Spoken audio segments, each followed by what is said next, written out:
እስከዛሬ ድረስ አስገራሚ የሚባሉ ብዙ ጥንዶችን አይታችሁ ወይም ሰምታችሁ ታውቁ ይሆናል። ፍጹም አንድ ላይ ይሆናሉ ብለን የማናስባቸው ሰዎች በፍቅር አንድ ላይ ሲሆኑም ተመልክተናል። ነገር ግን የጊኒያዊ ታዋቂ ሙዚቀኛ የግራንድ ፒ የፍቅር ህይወትና የጥንዶቹ በቁመትና በሳይዝ አለመመጣጠን የብዙ ሚዲያዎችን ቀልብ የሳበ ሲሆን ከዚህ ፍቅር ጀርባ ያለውን የሁለቱን ህይወትም ብዙ ሰዎች የራሳቸውን አስተያየት ሰጥተውበታል። Grand P, he's a popular Guinean singer, actor, socialite, media personalities and a politician. ቀድሜ እንደነገርኳችሁ ግራንድ ፒ የጊኒ ዜግነት ያለው በሀገር ውስጥ እጅግ ታዋቂ ሙዚቀኛ ሲሆን በሚሊዮን የሚቆጠሩ አድናቂዎችም በዩቲዩብና በተለያዩ ሶሻል ሚዲያዎች ላይ ሙዚቃዎቹን አዳምጠውለታል። ግራንድ ፒ ትክክለኛ እድሜው ስንት እንደሆነ ለብዙዎች ግልጽ ባይሆንም አሁን 30ዎች ውስጥ እንደሚገኝ ግን ብዙዎች ግምታቸውን ይሰጣሉ። ይህ ጊኒያዊ ሙዚቀኛ ከእናቱ ሆዶቶ ወደዚች ዓለም ሲቀላቀል ፕሮጄሪያ በሚባል ጥቂት ሰዎች ላይ ብቻ በሚያጋጥም ህመም ይጠቃል። ይህ ህመም ደግሞ የቁመትና የክብደት መጠንን የሚቀንስ የተለያዩ የሰውነት ክፍል ላይም የቅርጽ ለውጦችን የሚያስከትል በመሆኑ ግራንድ ፒ ላይ የሚያጋጥመው ይህ ህመም በቁመቱና በአጠቃላይ ሰውነቱ ላይ የተለየ ቅርጽ እንዲኖረው አድርጎታል።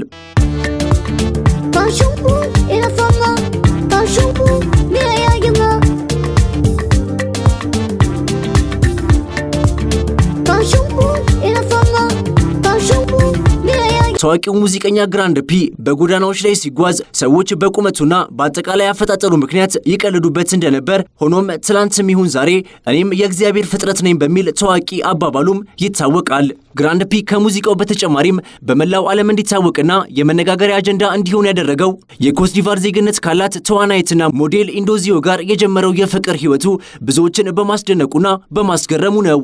ተዋናይና ሞዴል ኢንዶዚዮ በቁመትም ይሁን በክብደት መጠን እጅግ የተጋነነ ልዩነት ያላት ቢሆንም ያገናኛቸው ግን ፍቅር እንደሆነ ትናገራለች። ይህንንም በኢንስታግራም ገጿ ላይ በምታጋራቸው የተለያዩ ጽሑፎች ላይ ለግራንድ ፒ ያላትን ፍቅርም ትገልጻለች።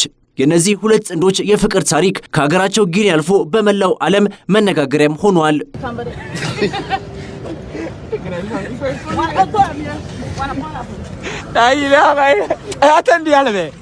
ሚሊዮነሩ ሙዚቀኛ ግራንድ ፒና የፍቅር አጋሩ ተዋናይትና ሞዴል ኢንዶዚዮ በፈረንጆቹ ጁላይ 2021 ላይ ፍቅራቸውን ማቋረጣቸውና መለየታቸውን ገልጸው ነበር።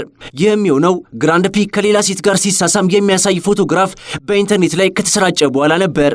ግራንድ ፒ ከፍቅረኛው ጋር ከተለያየ በኋላም ለፍቅረኛው ያለውን ፍቅርና እውነተኛ ስሜት በተለያዩ ሚዲያዎች ላይ ሲገልጽና ይቅርታ ሲጠይቅም ነበር። ታዲያ ልመናው ተሳክቶለትም በአንድ የቀጥታ ስርጭት የቴሌቪዥን ፕሮግራም ላይ ከዚህ ቀደም የሰራቸውን ስህተቶች ዳግም እንደማይሰራ ቃል በመግባት ለወራት ተለይቷት የነበረውን የፍቅር አጋሩን ተንበርክኮ ይቅርታ የጠየቀበትና የቃል ኪዳን ቀለበት ያደረገበት የቀጥታ ስርጭትም የሁለቱን አስገራሚ ጥንዶች ዳግም መጣመር ያወጀ ነበር።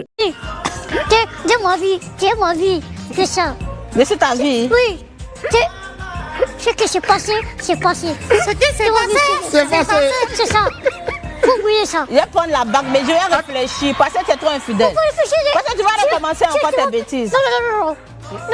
Tu vas recommencer. Il y a réfléchir. Qu'est-ce que ça? Lève-toi, il y a réfléchir. On applaudit! Grand père, bravo!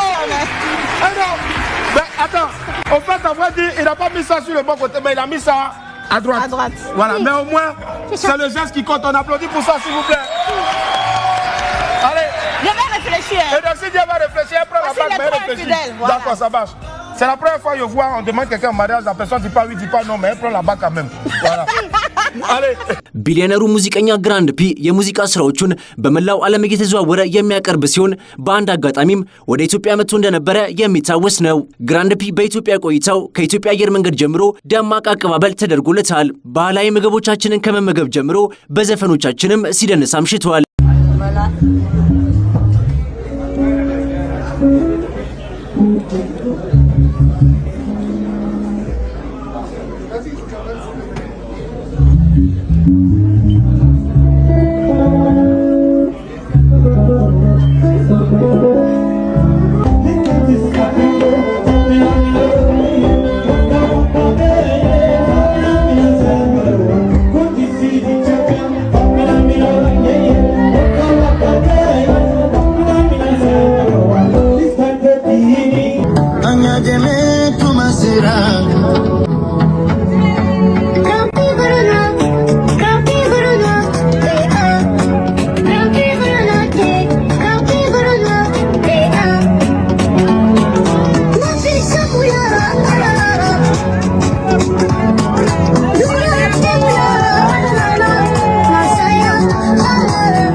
ፕሮጄሪያ በሚባል ጥቂት ሰዎች ላይ ብቻ በሚከሰት ህመም ምክንያት የቁመትና የክብደት መጠን ማነስ ያለበት ጊኒያዊው ሙዚቀኛና ቢሊዮነር ግራንድ ፒ በቁመትም ይሁን በመጠን እጅግ ግዙፍ ከሆነችው ፍቅረኛው ጋር ሲደንስ ለተመለከተው የእውነት መደነቁ አይቀርም።